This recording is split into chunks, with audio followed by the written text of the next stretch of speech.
Hello, beautiful people. It's Sindafam. Welcome to the channel. Today, we're back again with another video. This is from the channel RRG. The title reads Tina Knowles tells the truth about ex-husband Mathew's infidelities. Okay, we're gonna check this together, and I would love your thoughts and your contribution in the comments below. Let's dive right in.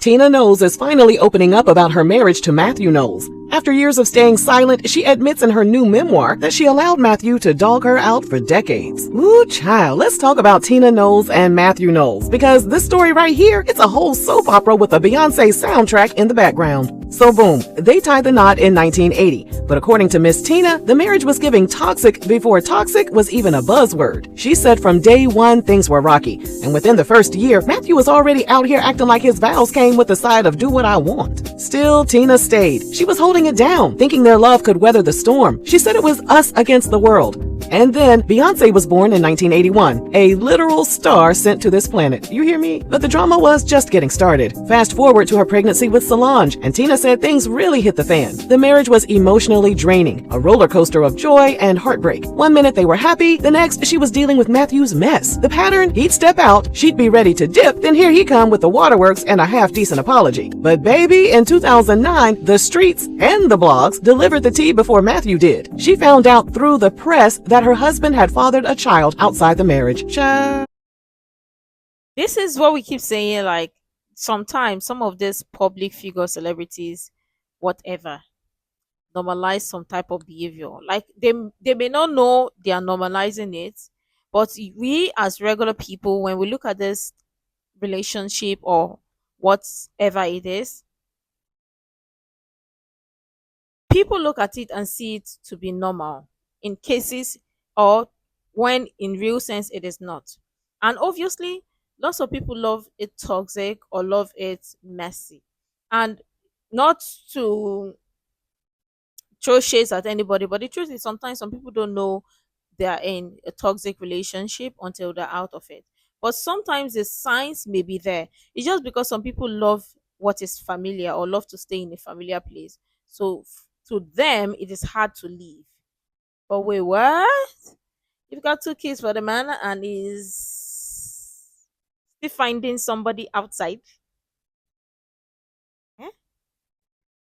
The mother of that child was originally getting $12,000 per month in child support, but after Beyonce gave Mathew the pink slip as her manager, that child support dropped to $2,485 per month. Whew. Saved by the pink slip, I guess. Tina filed for divorce that same year, but in true dramatic fashion, they both no-showed to court in 2010, so it was temporarily dropped. Eventually, they made it official in 2011, after 31 years of marriage. They both moved on. Mathew married Gina Avery in 2013, and they're still rocking. Tina found love again with Richard Lawson in 2015, but they split in 2023. And just when you thought the credits were rolling, bam! In 2014, another woman came forward saying Mathew was the father of her baby girl. Now, the child was born after Tina and Mathew separated, but the math was mathing, and the timeline showed the baby was conceived while they were still legally married. A DNA test later confirmed Mathew was the pappy. Despite all of that, Tina and Mathew are now cool, co-parenting grown daughters who are basically icons. Not bad blood, just a whole lot of lessons learned and chapters closed. What do you have to say about this, Auntie? Okay, y'all, let's talk about this for a minute, because this just ain't about Tina and Mathew. Okay, it's about a whole generation of folks who was taught to suffer in silence and call it strength. Yeah. See, back in the day, these type of marriages was everywhere. Staying in a troubled marriage was almost like a badge of honor. The elders used to say things like, you don't just leave your husband, or you made your bed, now you lay in it. So a lot of women were taught to endure, you know what I'm saying? To put their family image, the kids, the man's needs above their own peace of mind. So it's very common to see folks that's been married 40, 50 years. But you know what? If you ask them privately, off to the side, a lot of them will tell you it was more surviving than thriving. Okay, and that's on God. And that is where the problem lies. Because how do you just stay in the marriage or stay in a relationship and survive? And that is why now people are trying to see or make sure that they don't repeat the mistakes lots of their parents made. And that is the more reason why you don't just rush into something. for the folks who are unmarried. You don't just run into something because you may think that okay, this is looking whatever. But if the signs are already there, just know that okay, it's not worth pursuing. And that is just be honest. Because obviously I keep saying that lots of our parents they did not know better. They've already made those mistakes for us. So it is not the time or the avenue for us to repeat that same mistakes. Now that we can see things and we can fully understand or fully grasp the mistakes or things that we should notice or the red flags that we should notice or take note of, take your due diligence and always know what you can take, what your deal breakers are, what you can compromise on before jumping into a particular relationship. And most especially or most importantly, communication. It is important because this is why we have lots of dysfunctional people, unhealed people today. And it's just the truth. That's why lots of people sometimes when I even look at people complaining or saying that oh the chart of people unmarried in this generation is whatever, I'm like, you don't understand that there are some people who never grew up in a family that saw loving parents.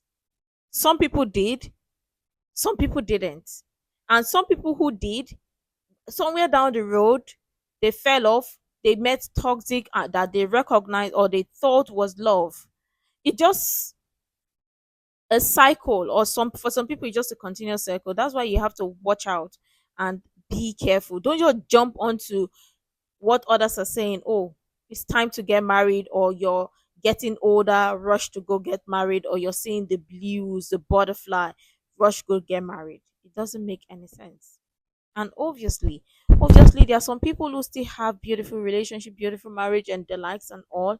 But I just think that even with celebrities, they don't know any better, and regular people look or mirror their relationship or their lifestyle to think it is normal, which doesn't even make any sense at all. Y'all say now, that's on God. But some of y'all might ask, well, why did she put up with it for 31 years? Because she loved him. She loved him. She loved him and she believed in her family because she thought, things might get better. He might change. He might straighten up and fly right. Y'all got to remember, they wasn't as old and wise as they were when they first got married. They was young and dumb like a lot of y'all. And if we're keeping it a buck, ain't that what y'all say? We're keeping it 100. She probably didn't feel like she had the space to walk away. You know what I'm saying? Tina came from a different time. She was building a legacy with the daughters because, they started real early with Beyonce and Solange, teaching them, the music business and all. Raising her and Solange, Beyonce and Solange together, trying to support her husband's dreams, while trying to manage her own because she was a fire hairstylist from what I heard, back in the day. She had her own salon. And let me tell y'all something else, that when a man be like, it's us against the world, that type of mentality, that'll trap you if you're not careful. Huh? Y'all hear me what I say now? She stayed out of hope, out of loyalty, out of fear, and maybe of not knowing, what life would have looked like on the other side without him. It could be that Beyonce and Solange picked up a lot of what they saw their mama go through with their daddy. And how, relationships look, how they move, and how to deal with them. But what they also picked up? Her strength. They also picked up a lot of Tina's strength. Because kids are sponges. You can tell them one thing, but they learn more about what they see, what they witness. Watching your mother, go through all that betrayal over and over again with their daddy can plant, these seeds of self-sacrifice and this kind of distorted love. But I also think that they watched her evolve. Yes. They watched her get stronger and better. They saw her eventually walk away and choose herself. And that's also powerful. We can't discount that. So yeah, some of that early pain probably shaped, how they love. But they also learned boundaries, albeit maybe put in place a little too late. But they still learned them. Reinvention, you know what I'm saying? Look at Beyonce. She took lemons and made lemonade, and that's a fire album, baby. That's one of my favorites. And it is never too late. The lesson here is it's never too late to choose yourself and put yourself first. That can come at any time. A lot of people may wonder if Tina would have stayed if he hadn't got caught red-handed. If he ain't got somebody pregnant. And I think she probably might have. And it's not because she didn't value herself. You know what I'm saying? But it kind of goes back to what we were talking about earlier about maybe she just didn't know what life looked like on the other side without him and didn't want to find out. And just maybe she just wanted the relationship or the marriage to work and thought like, okay, let her just stay for the kids And there are some people who don't even believe in divorce, no matter how much or how crazy or toxic the relationship is, they'll rather stay than leave, which is also another type of mentality. So, like some people just love to stay in a place that is familiar. That is just it. And obviously, there are some people that don't know they are in a toxic relationship until they hear it outside. And most likely, it is you who is from the outside that will see the red flags or see issues in it. Those who are in it don't even recognize that this is what they're doing to themselves. But again, yeah, there are so many lessons to learn from this strength, and maybe she just thought she wanted it to work. Just maybe she wanted it to work. What do you think? But because she had gotten so used to the pain, it became normal. Familiar. And listen to what I'm telling y'all, and that's the sad part. Because sometimes you can be so committed to making something work that you don't even realize you drowning. You going under. You know what I mean? But that baby, him being the pappy of somebody else's baby, now that was the final straw. That was it. That's the one thing. That's the one thing that she finally said. You know what? Enough is enough. Because it's one thing to cheat in the shadows, in the dark, with the lights off, and can't nobody see. Nobody really know what's going on in your household or your marriage. You know what I'm saying? The press ain't got word of it. But when you have a whole ass baby with somebody, that made it real. It made it public. It made it permanent. You know what I'm saying? Ain't no mistake. Ain't no bringing no flowers home. Ain't no waterworks after that. Because it wasn't just a mistake no longer. It became a consequence. You know what I'm saying? Not what not repercussions and consequences, but reperquences and consecutions. Real bad. But I think there's something that we can all take away from this, and that is learn to love yourself the way you've been loving everybody else. That commitment that she showed to Mathew should have belonged to her, and maybe she'd have would have walked away way before that. But listen to me, y'all, real careful. We talked about this earlier. You know what I'm saying? It's us against the world. That loyalty, don't let that loyalty become your prison. Do y'all hear me? Because if somebody shows you who they are over and over and over again, you're not being patient, baby. You ignoring your intuition. You ignoring all them red flags we be throwing in y'all face. We know y'all know what a red flag is by now. Because you deserve peace. You deserve, reciprocity. You deserve, to be chosen every single day. Not just when they scared they're going to lose you. You know what I mean? Y'all hear me? Is y'all picking up what I'm putting down? But let me tell y'all something. I'm going to wrap this on up. Most of all, it's never too late to walk away and start over. Because Tina did it, how old? She was 57. Now, if she can reclaim her joy and have and decades of heartbreak, so can you. You can do it just like she could. Now, listen. I don't know what y'all gonna be talking about in these comments, but I'm gonna be watching. And don't come with no foolishness. Here, now, some gems was dropped today. It's up to you to pick them up, put them in your basket, okay? And go skipping off into the sunset. Don't let me drop these gems, for no reason. Please tell me some of y'all are hearing some of this. Lord have mercy. It's margarita time now. Ooh, find my sour peach rings. Absolutely. I love what she said because lots of people really don't talk about this. Lots of people always criticize the couples or the woman in the case to say, oh, why did she stay and all that. But most importantly, there are sometimes some people just want it to work and love so hard, love so bad that they just don't want to let it go. And obviously, for being honest, sometimes you have to choose yourself. And that love, we're not talking about selfish love, we're talking about the love you give to somebody and you're not reciprocating it, or it's not being reciprocated. Give it to yourself. You need self-love too, right? You need that because sometimes, yeah, you can love somebody so much and you would drown in it. Now it's not just for you to go out there and just be looking for where there is no problem.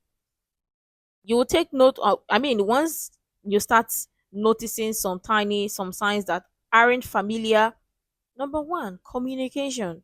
Communication, like, it's not that hard because lots of people don't know how to communicate in their relationship, in their marriage. They just wait for one podcaster, one influencer, or one other person to come tell them, oh, do this, if this is this, or that. You are the one present in the relationship. Obviously, she saw something, or maybe they communicated and he kept begging that it's going to change over and over again, but still didn't, and she just couldn't.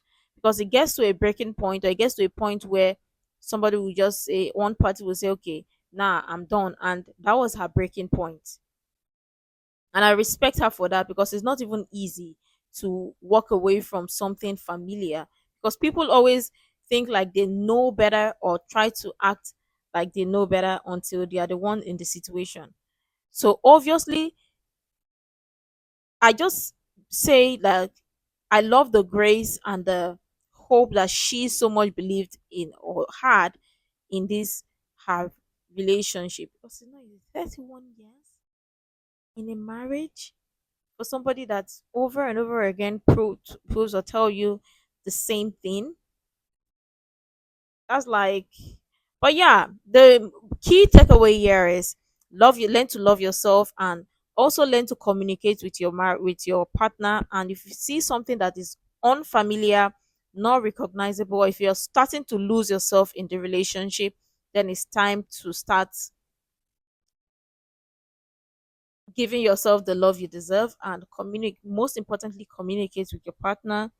And if it's not heading to the direction that it's supposed to head, then you already know what to do. But let me know what your thoughts are in the comments below. Make sure to like, comment, share, subscribe, and all that stuff. And until next time, see you in the next video.